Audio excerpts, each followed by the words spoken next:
Hello, viewers of say avenin na pon chawin ni khopa tu ni la ka te sorry tu jing ka he pathian ba chaila khat na ngai khomute keidin pakai apha e tia u Lhaineiting Haokip men asa ho abula pa da chai jing ge in ngai khom de wen ka hin ti mo ben he tu long se te in ka video he ka viewers hon abula pa da chai na chan ge ni na vet video win ka hin ti mo ben he tun keidin pakai apha e ti chu ana sa khom ta hoite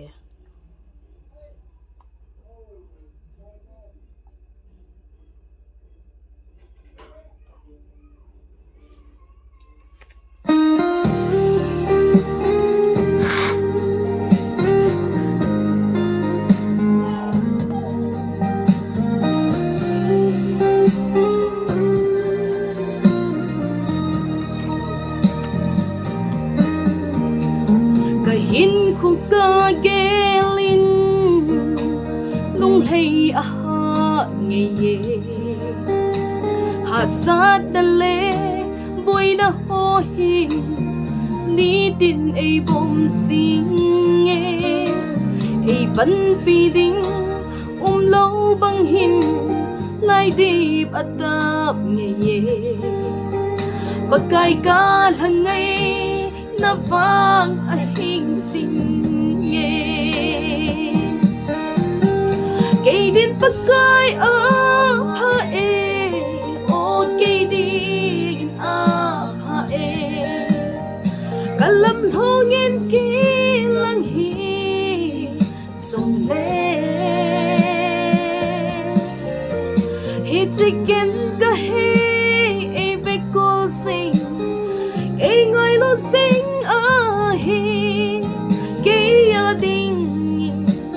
pakai apha e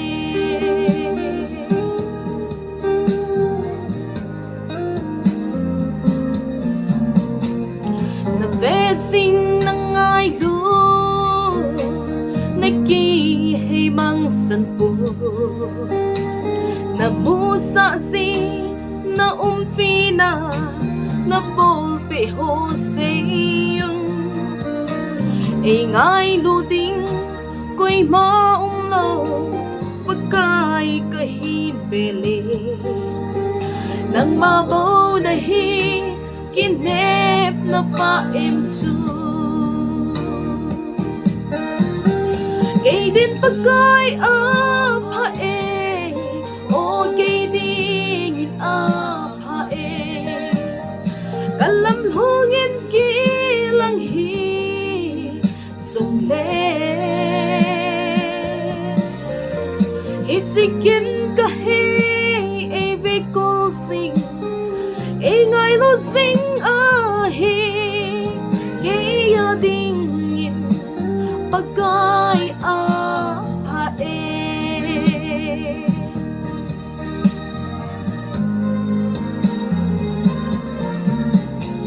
nang malama pang ho hu do lo a bang ngui sa drang te ho na mo sa chu na pi na kilang kay song hit si hika de pe na keng bula hi hit su alu pen ken song kata sane keidin pakai apha e o keidin apha e kalam hongin ki lang hi song le hi chicken ka he e ve kol sing e ngai lo sing a hi e ya ding in pakai apha e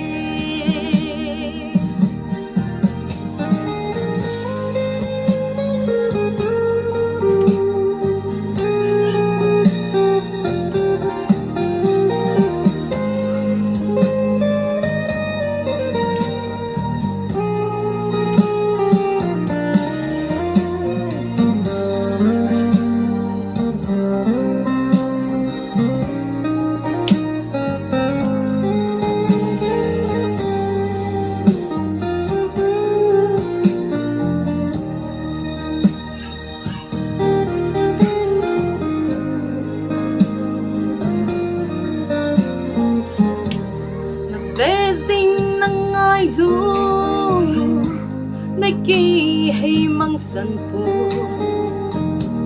na mu sa si na umpi na po pi ho se yun ay ngay luding ko'y maumlo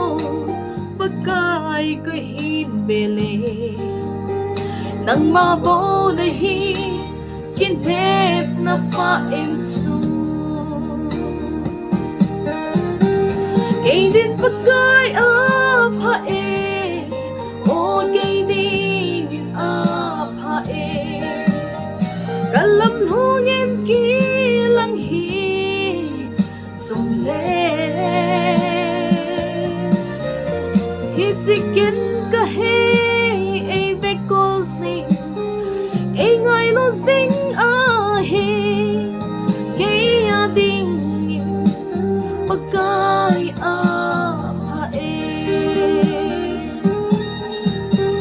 keidin pakai apha o keidin apha kalam hungen kilang hi sum le hi chicken ka he e vekol sing e ngai lo sing a he ke ading pakai apha ke ading pakai apha